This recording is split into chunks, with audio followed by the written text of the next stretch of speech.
अमेरिकी मदद से ईरान जिस तरीके से भड़क चुका है, ईरान ने अमेरिका को अब धमकी दे दी है, इजरायल को मदद भारी पड़ेगी। ईरान ने फिर यह बात दोहराई है क्योंकि अमेरिका जिस तरीके से सबसे बड़ा स्ट्रैटेजिक पार्टनर बनते हुए इजरायल के साथ एक ढाल बनकर खड़ा हुआ है, जिस पर ईरान की नजर है। और ईरान ने अब अमेरिका को एक बार फिर से यह धमकी दी है, कहते हुए कि इजरायल को मदद भारी पड़ेगी।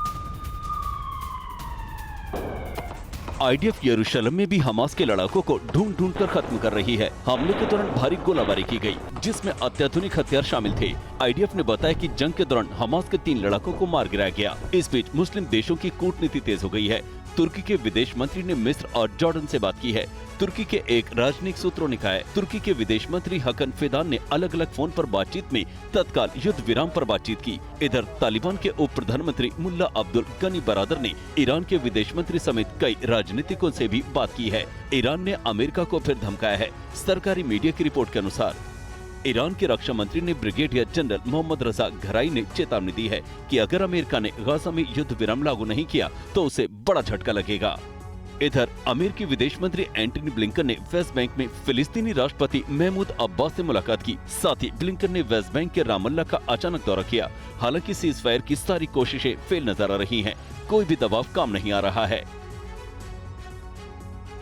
और गाजा पट्टी में हमास के खिलाफ इजरायल की ताबड़तोड़ एयर स्ट्राइक से भड़के ईरान ने अमेरिका को फिर धमकी दी है। ईरान के रक्षा मंत्री ने कहा है कि जंग में इजरायल को मदद करना अमेरिका को भारी पड़ सकता है। जल्दी से नजर डालते हैं क्या क्या बयान आए हैं अब तक। तो ईरान ने अमेरिका को फिर से धमकाया है और जंग के बीच ईरानी रक्षा मंत्री का यह बयान कि अमेरिका को इजरायल का समर्थन करना भारी पड़ेगा। हालांकि फौरन युद्ध रोके अमेरिका, ये बात भी कही गई है कि अगर ऐसा नहीं हुआ तो जाहिर सी बात है और खून बहेगा। हालांकि अमेरिका को परिणाम भुगतने होंगे। आशियानी की तरफ से ये बड़ा दावा और चेतावनी रवि दी गई है। बिल्कुल, अमेरिका को लगातार ईरान की तरफ से चेतावनी जारी की जाती है। मोहम्मद रजा आशियानी हैं ईरान के रक्षा मंत्री, जिनकी तरफ से ये कहा गया है और ये कहा गया है कि युद्ध विराम बहुत जरूरी है, ये युद्ध रुकना चाहिए, नहीं तो आगे अमेरिका के लिए अच्छे नतीजे सामने नहीं आएंगे।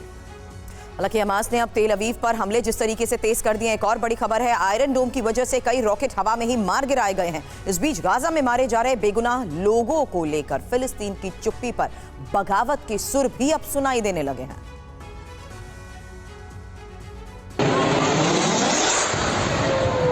इजरायल की राजधानी तेल अवीव पर एक के बाद एक कई रॉकेट दागे गए। हमास के इस हमले को आयरन डोम की मदद से नाकाम कर दिया गया।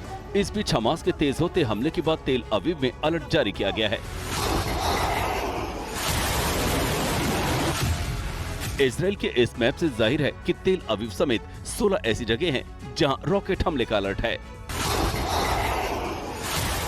इस बीच CIA निदेशक विलियम बर्न्स तेल अवीव पहुंचे हैं। इस बीच फिलिस्तीनी राष्ट्रपति महमूद अब्बास के खिलाफ बगावत के सुर सुनाई देने लगे हैं।